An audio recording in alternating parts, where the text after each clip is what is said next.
Hello everyone, कैसे हैं आप सब।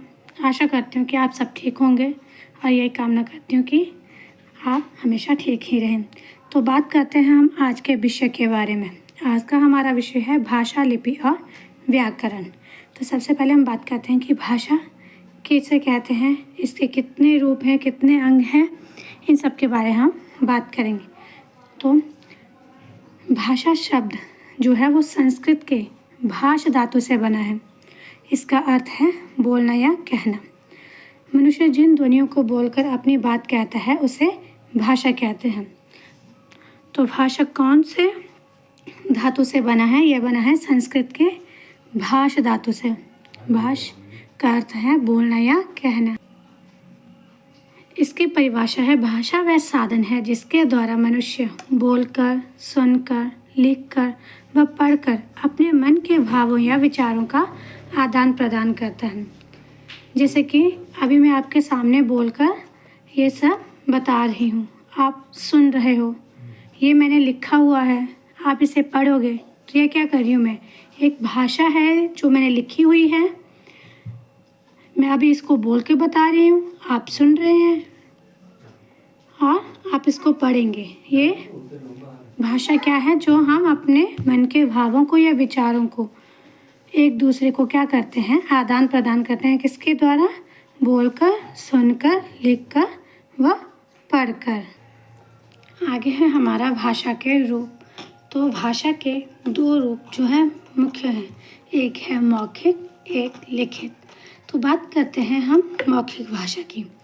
जो व्यक्ति अपने मन के भावों को बोलकर व्यक्त करता है तो उसे मौखिक कहते हैं। जिस प्रकार अभी मैं अपने जो ये टॉपिक है इसको किस तरह से कर रही हूँ, बोल के व्यक्त कर रही हूँ, तो ये मौखिक रूप से है। और लिखित भाषा, जब व्यक्ति अपने मन के भावों को लिख के व्यक्त करता है तो उसे लिखित भाषा कहते हैं। जिस तरह से ये टॉपिक मैंने कॉपी पे लिखा है तो मैंने क्या किया है, इसको लिखित रूप में व्यक्त किया है, तो ये इसको हम लिखित भाषा बोल सकते हैं। भाषा का एक अन्य रूप सांकेतिक भाषा भी है, जिसमें इशारों, संकेतों या चिन्हों के जरिए विचारों का आदान प्रदान किया जाता है। आप देखते ही होंगे आसपास कि कई जगहों पे हमें केवल साइन ही दिए होते हैं या संकेत बनाए होते हैं किसी चीज़ को बताने के लिए, तो उसको हम सांकेतिक भाषा कहते हैं। ठीक है, तो अभी मैंने क्या बताया कि भाषा के कितने रूप हैं, मौखिक भाषा, लिखित भाषा और एक सांकेतिक भाषा। अब हम बात करेंगे भाषा के अंगों के बारे में कि भाषा के कितने अंग हैं। तो भाषा के 4 अंग हैं, ध्वनि, शब्दपद, वाक्य और अर्थ। इन सभी के बारे हम डिटेल में पढ़ेंगे। ठीक है, तो सबसे पहले हम बात करते हैं ध्वनि की। तो भाषा के अंग हम पढ़ते क्यों हैं? तो भाषा के इन अंगों का अध्ययन करके हमें भाषा के नियमों के बारे में पता। तो सबसे पहले हम बात करते हैं ध्वनि के बारे में। तो भाषा की सबसे छोटी इकाई जो होती है वो ध्वनि होती है। हमारे मुख से निकलने वाली प्रत्येक स्वतंत्र आवाज़ ध्वनि होती है और ये ध्वनियाँ हमेशा मौखिक रूप में प्रयोग होती हैं। हमारे मुंह से जितनी भी आवाज़ें निकलती हैं, जो भी हम शब्द बोलने के लिए यूज़ करते हैं, वो सारी क्या होती हैं, वो ध्वनि होती है। और ये हमेशा किस रूप में होती है, मौखिक रूप में, यानी कि हम इसको हमेशा बोल कर ही प्रकट करते हैं। ठीक है, सेकेंड है हमारे पास वर्ण। वह मूल ध्वनि जिसके टुकड़े ना किए जा सकें वह वर्ण कहलाते हैं। तो वर्ण क्या होते हैं, वह ध्वनि जिसके टुकड़े ना किए जा सकें, जैसे कि अ, क, भ, म, त आदि, तो उसको हम क्या बोलते हैं, वर्ण कहते हैं। आगे है हमारे पास शब्द। तो वर्णों का वह समूह जिसका कोई अर्थ निकलता है। तो शब्द क्या है, वर्णों का समूह है और ऐसा समूह जिसका कोई अर्थ भी निकले। जैसे कि मैंने आपके सामने एक एग्जाम्पल लिया है कमल और एक लिया है भाषा का। तो जैसे कमल बना क जमा अ जमा म जमा अ जमा ल जमा अ।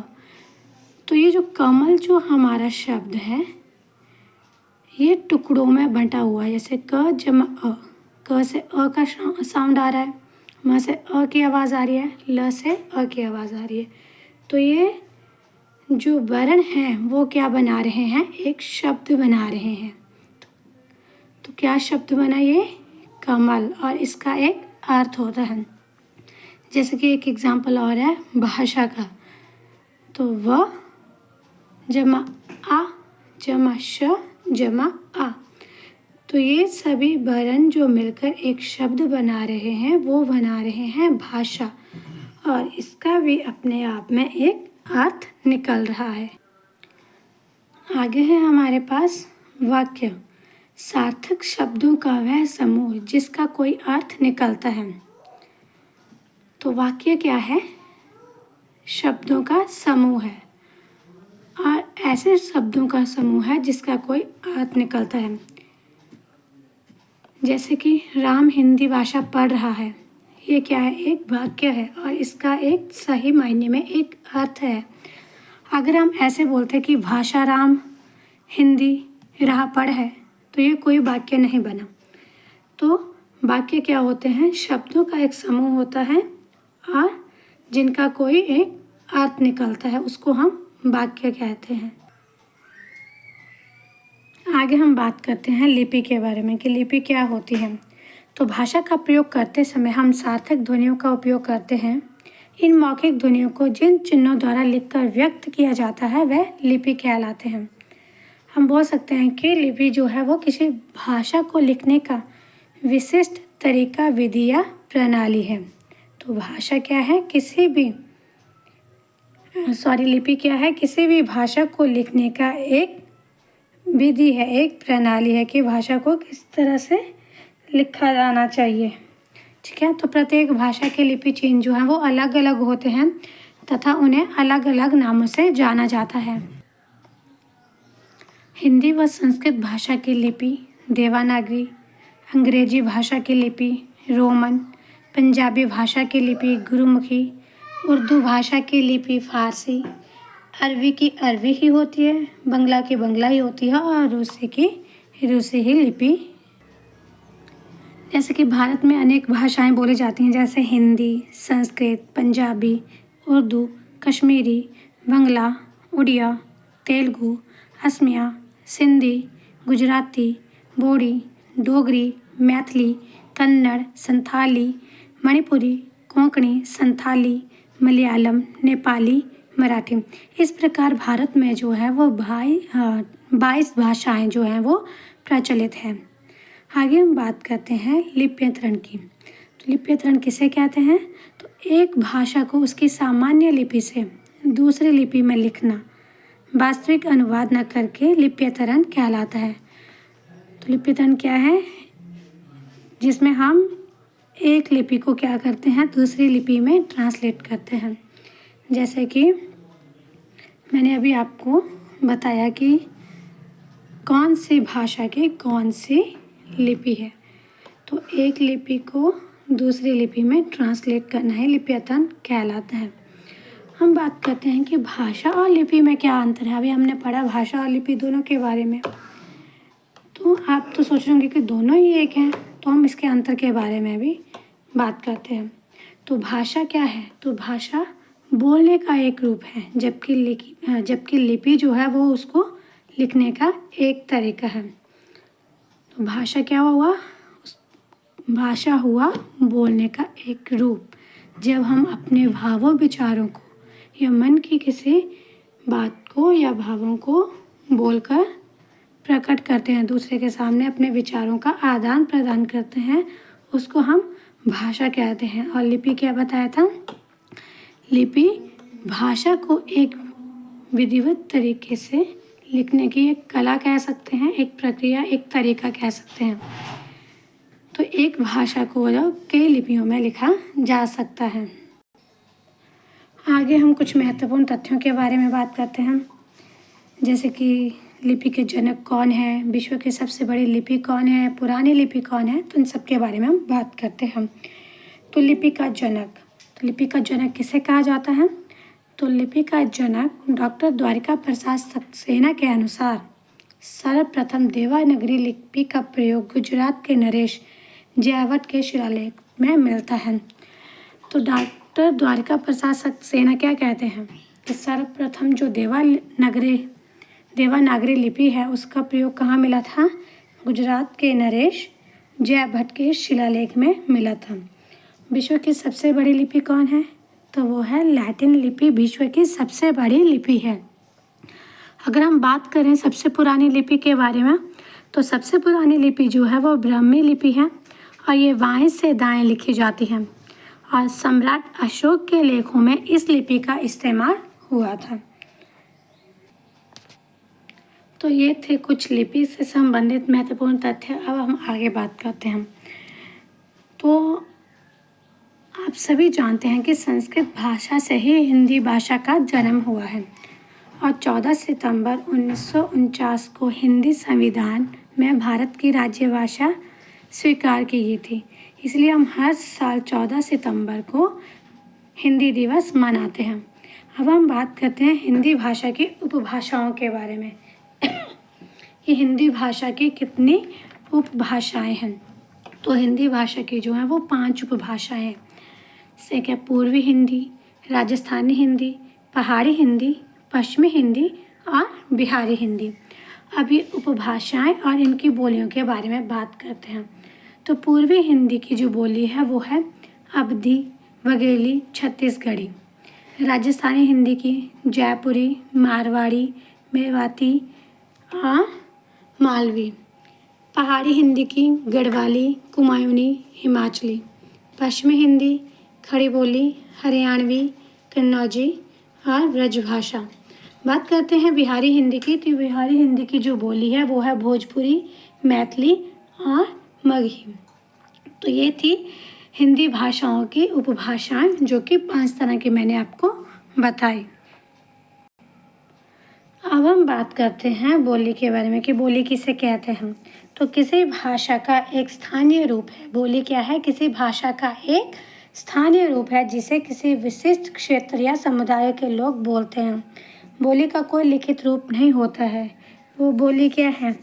बोली जो है वो एक हम बोल सकते हैं कि जो हम अपने लोकल में बात करते हैं, जैसे कि हम अपने गांव में लोगों के साथ बात करते हैं, वो हमारी बोली हो गई और इसका कोई लिखित रूप नहीं है। आपने कहीं देखा है क्या कि बोली में भी कोई किताबें लिखी हैं या कुछ लिखा है? तो इसका कोई भी लिखित रूप नहीं है। हाँ, कहीं हो सकता है कि हास्य पद के लिए कुछ बनाया गया हो अपनी भाषा में, अपनी लोकल बोली में, तो वो हो सकता है। अदरवाइज़ इसका कोई भी ऐसे कोई लेख नहीं मिलता है कि इसका कोई लिखित रूप है। आगे हम बात करते हैं व्याकरण। तो व्याकरण क्या है? भाषा को शुद्ध रूप में लिखना, पढ़ना और बोलना और सिखाने वाला शास्त्र ही व्याकरण कहलाता है। तो व्याकरण क्या करता है? हमें किसी भाषा के शुद्ध रूप से लिखने, उसको पढ़ने और बोलने और सिखाने के बारे में बताता है। आगे हम बात करेंगे भाषा के वेदों के बारे में।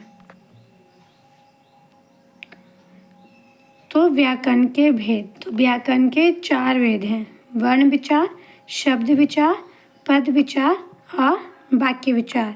इन चारों ही व्याकरण के वेदों के बारे में आपके लिए एक अलग अलग से वीडियो आएगी, क्योंकि ये 4 अलग अलग टॉपिक हैं और ये बहुत ही विस्तार से आपको बताए जाएंगे। अब हम बात करते हैं कि व्याकरण के पिता कौन थे। तो पश्चिमी व्याकरण और भारतीय व्याकरण, इन दोनों के बारे में हम बात करेंगे। तो पश्चिमी व्याकरण, इसमें अरस्तु और पाणिनि को प्रमुख माना जाता है। और भारतीय व्याकरण, तो भारत में पाणिनि को व्याकरण का पिता कहा जाता है। उन्होंने संस्कृत व्याकरण पर एक बहुत ही विस्तृत ग्रंथ अष्टाध्यायी लिखा था। इसमें 8 अध्याय और 4 सहस्त्र सूत्र हैं।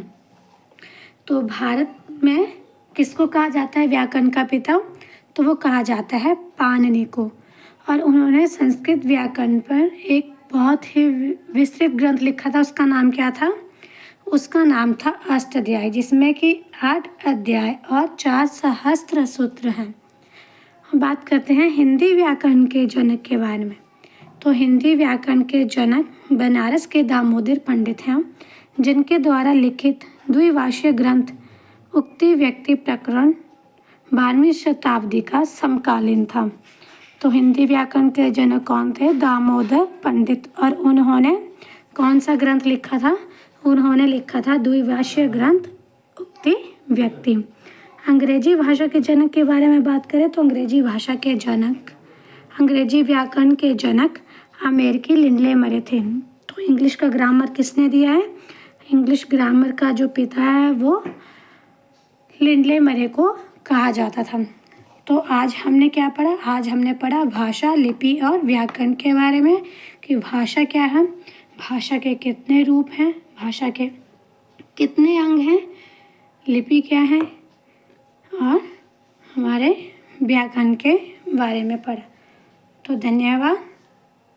ज़्यादा से ज़्यादा इस वीडियो को लाइक करना, शेयर करना और सब्सक्राइब करना मत भूलना। Thank you.